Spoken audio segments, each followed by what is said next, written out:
So it would finish 1-1 in this game, the biggest game of the weekend in the Premier League.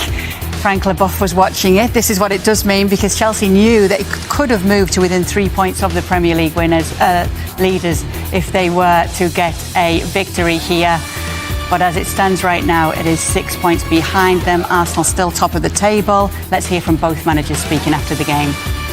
First of all, I think it was a really proper London derby, really intense. You could sense from the beginning that every duel, every action has something on it.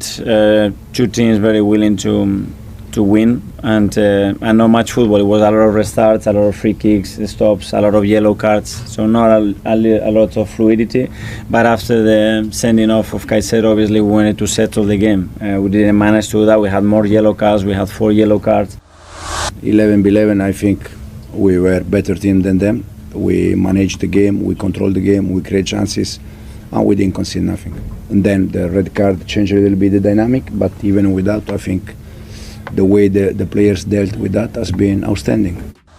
I have this flavor that today we should have and we could have won the game, and we haven't, and that's a learning point from it.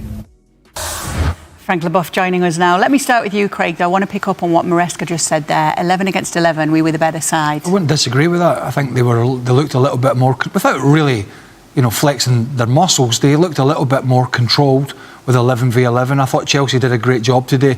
I thought they learned from the game at Man United, where they lost Sanchez very early on to a red card and they had a panic up. Maresca had a panic up, made all these changes when all they needed to do was keep a good shape against a poor United side. Today, the sending off was a little later when Caicedo was red carded, and deservedly so. But they didn't panic. They kept a good shape. They were defensively very strong. I was actually disappointed in Arsenal today, particularly when Caicedo goes. I was expecting more from Arsenal in the final third. When you're in the last 10 minutes of a game and the side with 10 men look as likely to score, although we saw that Gyökeres chance that was taken from his head by Timber, Chelsea still were a threat going forward with 10 men in the last 10 or 15 minutes. And that tells you all you need to know about their mentality. So I think they can be very pleased with the win at Burley, beating Barcelona the way they did, and really rolling their sleeves up today with a man down for the best part of an hour and putting up a really good fight against the best team in England at the moment. So I think Chelsea will be happier with that. But we'll never really know. It was looking like it. I mean, Anthony Taylor took 5 or 6 minutes, I think, to eventually get his first yellow card out. But he had to, because it started at such a powder keg, Stevie, didn't it? He got the first one out just in time. The first couple of minutes, there was 2 or 3 challenges, wasn't there? And he tried to let it go. Well, he tried to, but then eventually nobody was going to calm down, because the game was so intense.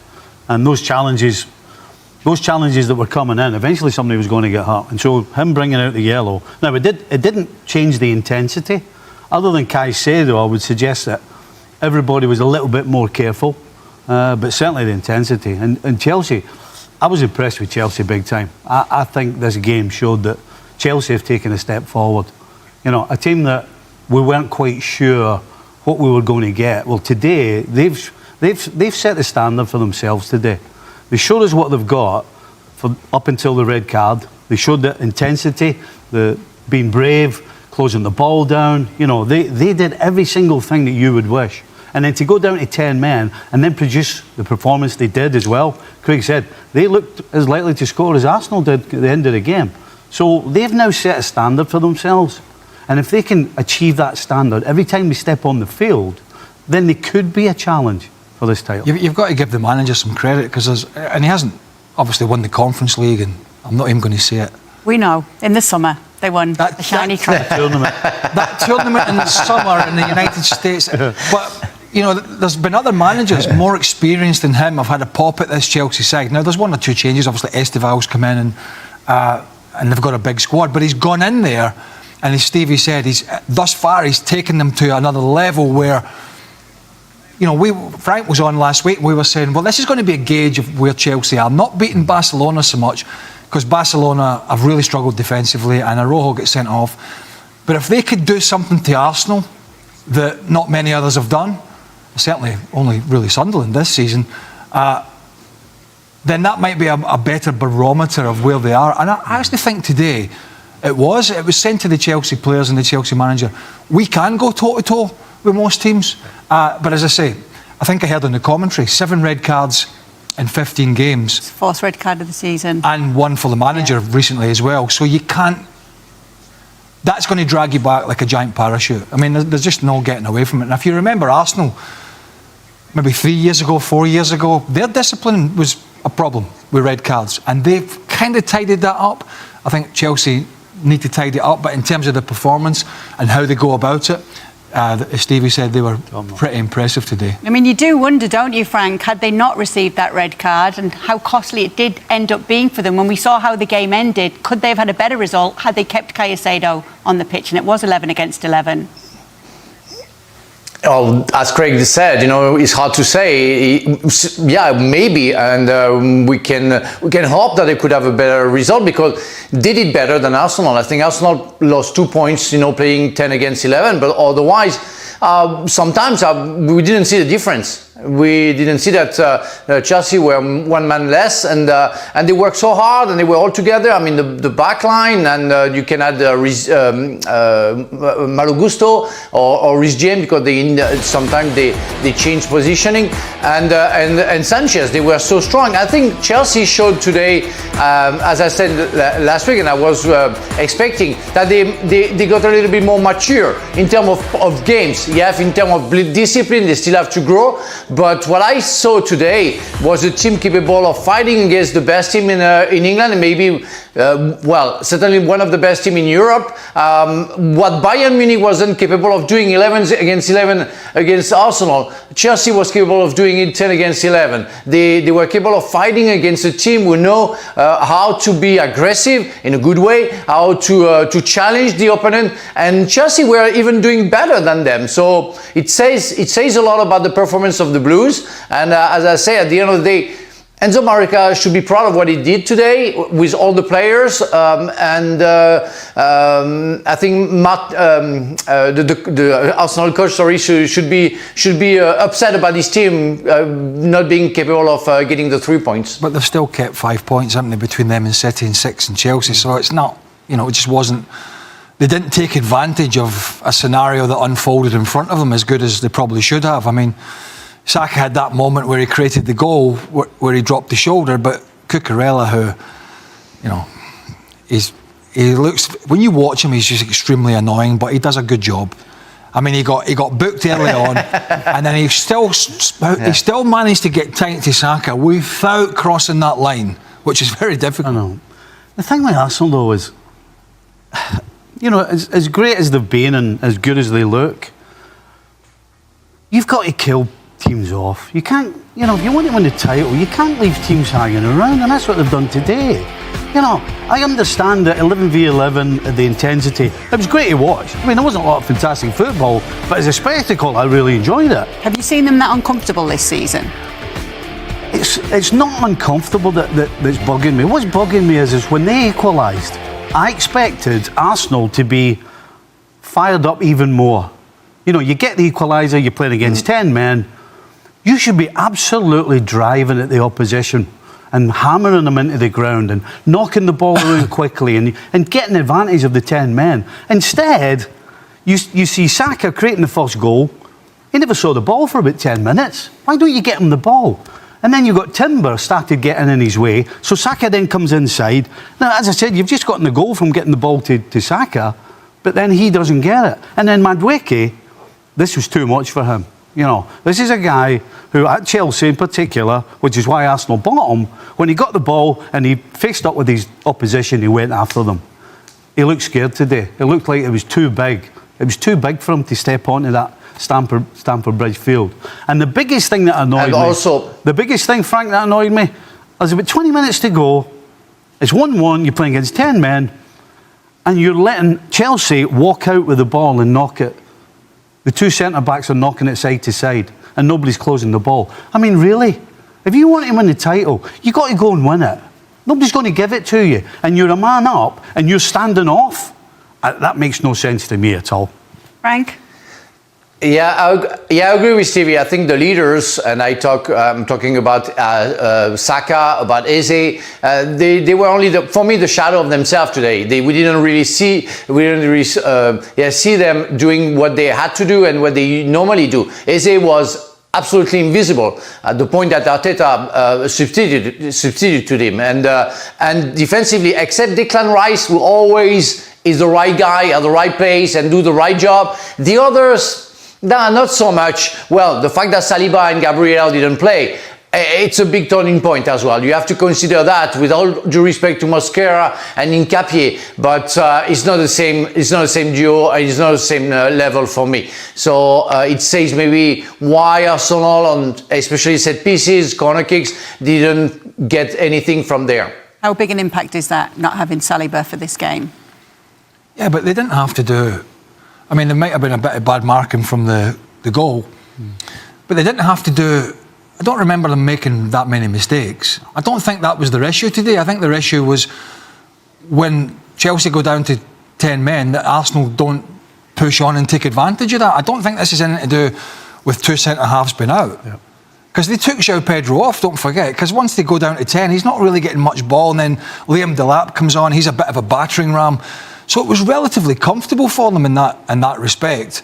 Although Chelsea did play a lot of good stuff, particularly in the middle of the park, the chances were few and far between. I don't think Arsenal drew today because they have their two main centre-halves out. Let's not forget, at times this season, I think Chelsea had something like 10 injuries, including a bulk of them in their back four. So they're not the only team, Arsenal, that are dealing with these issues. The problem today was, Frank touched on it, Eze didn't have that blistering game that he did in the North London derby. Bukayo Saka got very little change out of Cucurella. Lisandro Trossard, who does things differently and can just pop up with something special, is injured. And Martinelli's a one-trick pony. He likes to run in behind, and that space to run in behind wasn't there. So I agree with Frank. I think Declan Rice was the best player in the park. Again, Stevie and I were talking about this before we came on air. Yeah. He's just a Rolls Royce at the moment, but it was other areas of the field. I mean, you bring Gyökeres on, and they got one really good ball into the box, which Timber got in his way. But if I'm bringing Gyökeres on, I'm not flapping around with the ball, with Stevie said at the back. Yeah. I'm sticking it into my wide players. I'm getting half a yard. Don't have to beat my full back. Half a yard, and I'm chucking it in there. And I'm asking the big guy to go and attack it. They didn't do that enough, and hence they only got a point. But it's a point maybe at the end of the season they'll take. But I think from Chelsea's perspective, from their perspective, it was a very good North London derby for them, considering the circumstances. Yeah. I think from Arsenal's, as Stevie said, maybe at the end of the season they'll look back and say, Sunderland, we were in the lead and we chucked it away. Chelsea, and we had them hanging with 10 men and we did not take advantage. This is definitely the one that will think that. The Sunderland one, I think, is just one of those. It's a team getting promoted. They're big and strong. It's a physical battle. Sunderland got a couple of rubs of the ball and they end up getting a couple of goals. This to me is different. This was a footballing issue. Why Arsenal didn't win this game. So if I'm Arteta, that's what I'm looking at. The football side of it, we should have beaten 10 men. So big picture, Frank, what does this result mean for the title race? Are Arsenal still big favourites? Yeah, they are, but they will have to prove it. They lost 4 points against Sunderland and Chelsea, and Man City is back. Chelsea is still there. We'll have the winter room right now, window right now, and it's going to start very soon. And let's see, even if they play one less game, I think it's always crucial. And if you miss the curve, it can be on the final line in danger. So they should win the title. I think Chelsea is getting more mature, but not ready to win the title. We don't know about City; they can be inconsistent. So I think Arsenal is still the favorite, but I like the fact that we can still have a race, and it's not given already after that game. 10 against 11. They should have gotten the 3 points, been 7 points ahead of the others. It's nice for the Premier League, I think. Why? But it really is theirs to go and win this year because, and if they don't, it's going to throw up more questions than answers, many more, because it's a decent version of City, but it's not the best. It's an evolving Chelsea side, but one that hasn't got over the line. It's very young. and it's certainly not the best version of Liverpool by a long shot. So when you think about all that, the sides that are really the ones that are going to be in the horse race, and they are either struggling or we really are unsure about them. If Arsenal don't go over the line this year, that's going to be a psychological battering ram for them, isn't it?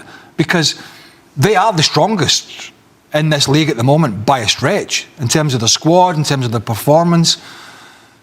But if somehow they chuck this away this year and they allow a City side that were flagging last year, or Chelsea who are young and naive, if they'll allow one of them, we know Liverpool are not going to win it, they're too far behind now. But if one of those others were to win it, I wouldn't like to be Mikel Arteta facing the questions. No excuses. There really There's isn't. no. There's no excuses. Every department of this Arsenal squad, team, 11, bench, you name it, is as good or not better than every other team in the Premier League. So this 100% has to be the year.